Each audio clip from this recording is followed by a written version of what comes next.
Hi everybody, it's 314 Reactor here. Today we're going to be looking at some of the Unreal Tournament pre-alpha with some updated reshade settings. Previous video I was told about new settings with the RTGI shader, and there's also been a few updates since I last did a video on RTGI within Unreal Tournament 4. Let's have a look. So the first things to be set are image-based lighting, infinite bounces, and material type. There's a nice little description here. Infinite bounces allows the light to reflect more than once. Image-based lighting analyzes the images for main lighting directions and recovers rays that did not return data. Material type allows to model matte, glossy, specular surfaces based off roughness and specularity parameters. Sky color mode.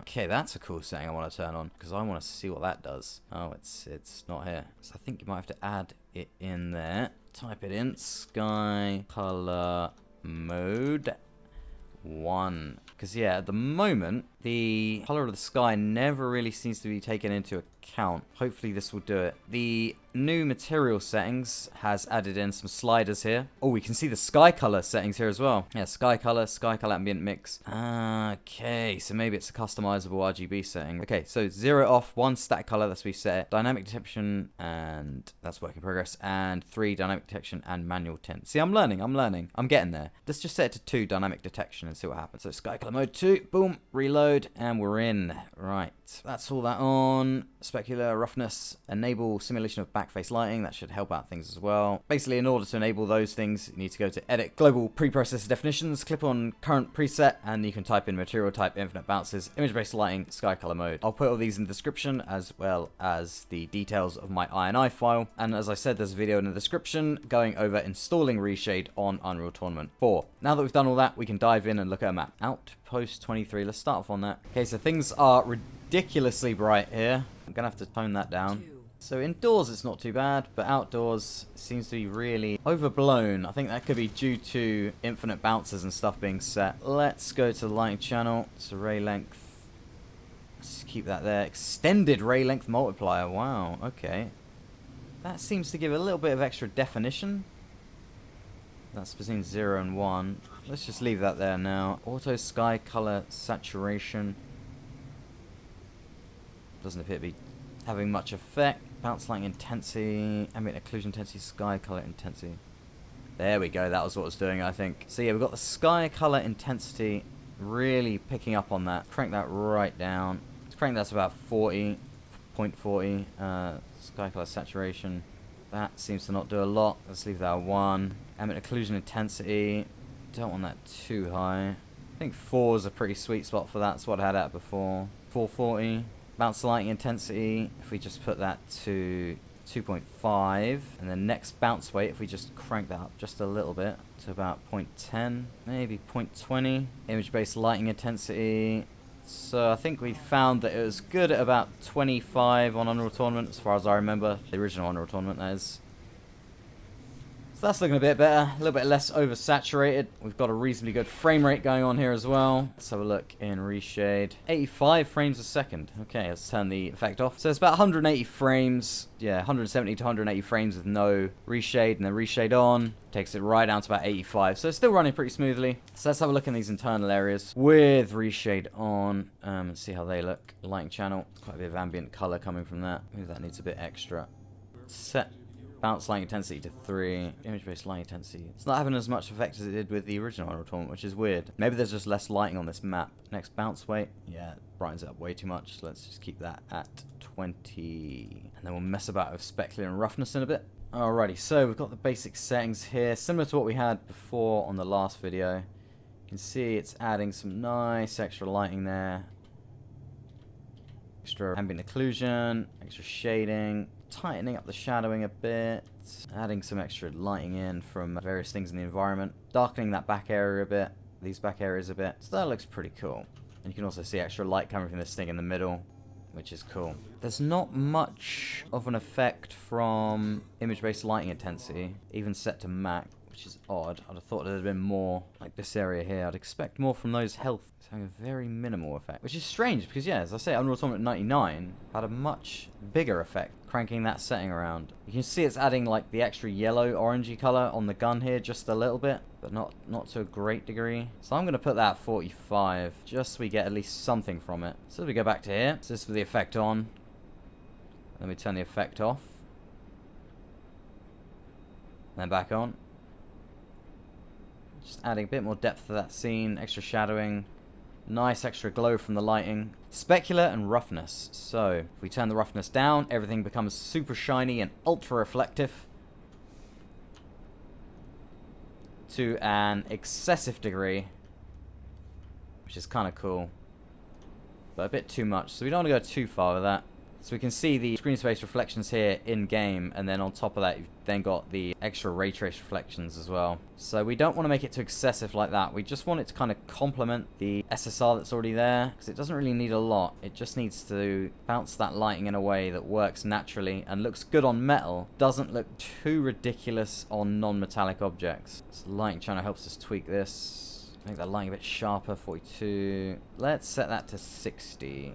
Giving us a little bit of extra definition on those reflections, along with all the other lighting and ambient occlusion stuff. Just makes for an overall far less flat scene. You see the extra shadowing coming from that health pack as it spins around. That's just not there in the normal game. And back on. Just looks awesome. Really cool. So that's looking pretty decent. And with the RTX 3090, it appears to just be crunching it effortlessly, and we've not gone below 60 FPS. Still a bit overblown out here. Steps per ray. Let's crank that to 12 steps per ray to 12 ray length. Probably crank that down. Let's put that down to about 10. Go to the lighting channel. But carefully balance these settings out so they don't go too crazy. That appears to be a little bit better. Still kind of a bit overblown. Ah, it's roughness out here that's making that super overblown. Right, so this is where we're going to have to be careful with roughness setting then. Put it to 85, but maybe we can get a lot less roughness, but turn down the specular a bit, so it's not too shiny. Yeah, specular has a huge effect out here. Set to 30, roughness to 75, maybe 70. So that's brought it down a bit. I wonder if we can get away with setting roughness to 60 to get that sort of indoor area. Nice effect. And then still not have it overblown outside. Let's have a look. There we go. Yeah, that's not too bad. Like I say, I'll put the config in the description. So let's check out another map and see how it looks on that. So let's check out some chill. Okay, so here we are on chill. The lighting out here looks a lot less overblown than what we're seeing on Outpost. Let's check out the lighting channel. So there's a lot of really nice ambient occlusion going on there. Let's have a look at the image-based lighting. So yeah, you can still see it's adding that extra bit of lighting in there. A bit more on this map, it seems. Sky ambient color, intensity. So I'm not sure how it determines what the sky color is when it's running automatically. Guessing it just assumes it's white and then adds in some extra dominant lighting on top to tint it. So steps per ray is an interesting one. So I think just cranking it up to the max is probably the way to go, actually. Steps per ray. We're at 60 frames there.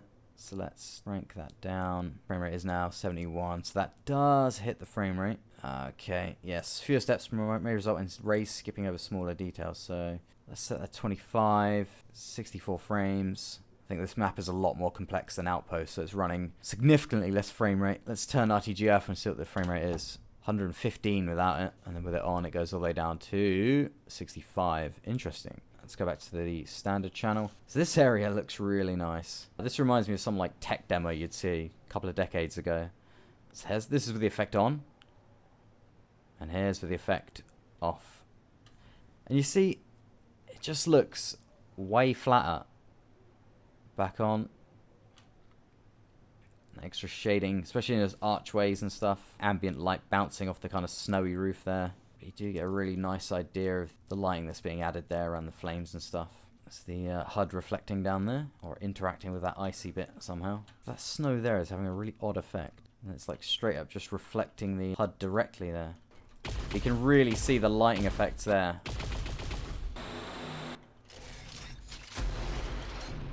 from the RTGI from the weapons fire there. That's cool. This inside area looks really good. It's just that ice. It's just adding something very odd to that ice for some reason. But overall, yeah, much more naturally darkens up the scene. Adds in some shadow. Especially on like this flag here, the shadow behind the flag that's just not there in the engine. That's the ambient occlusion. And there's even a bit of extra shading under that little bit hanging out there.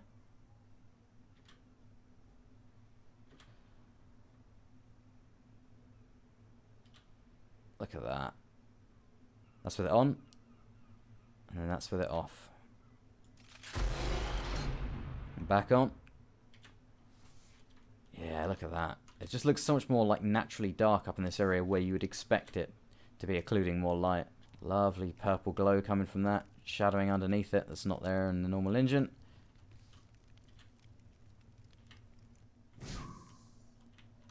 Ooh, yeah.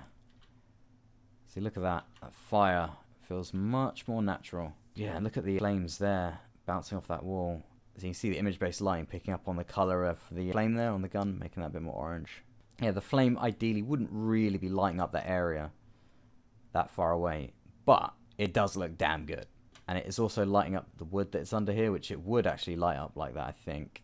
You can see it's kind of having that nice flickering effect, which just makes the whole scene look a lot more realistic. Because without it, you just got basically nothing.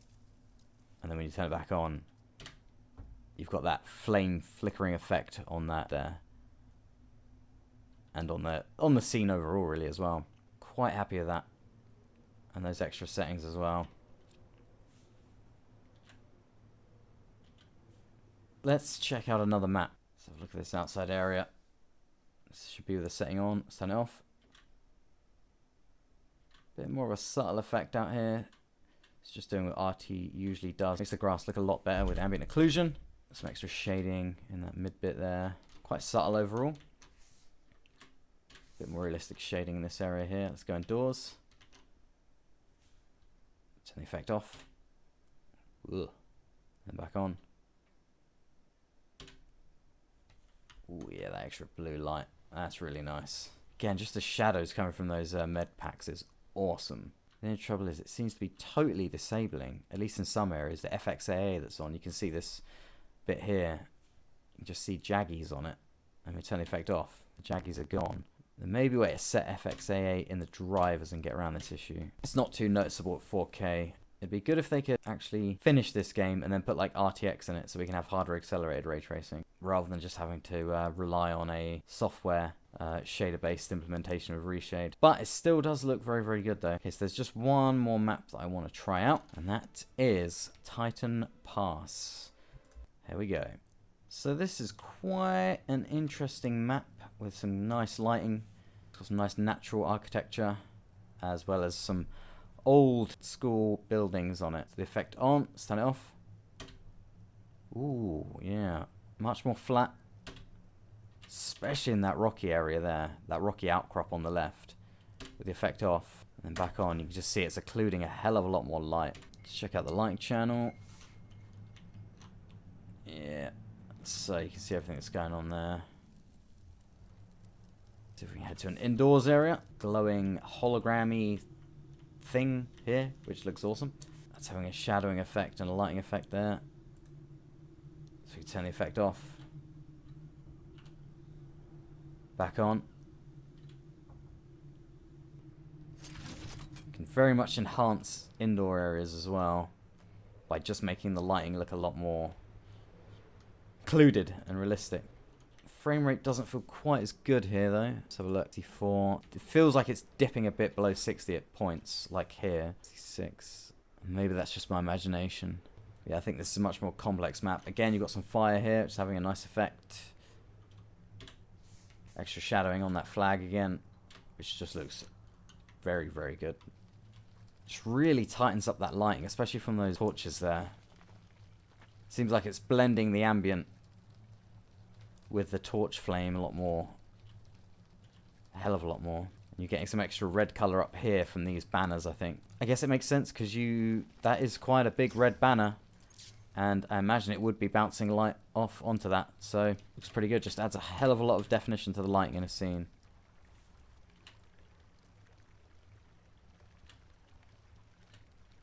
Just actually makes like enclosed, darkened areas look a lot more realistically lit. At least in my opinion. Also makes materials sometimes just look better. Because the more realistic sort of lighting just makes wood look a bit better. Metal, rock. Yeah, it's a really strong red effect. But it kind of makes sense, like I say, from those banners. You probably would have lighting bouncing off from them. So that's a really cool effect. I'll say it again, if only they would finish Unreal Tournament 4 and add RTX into it. Or even just remaking the original with hardware accelerated RT would be incredible as well.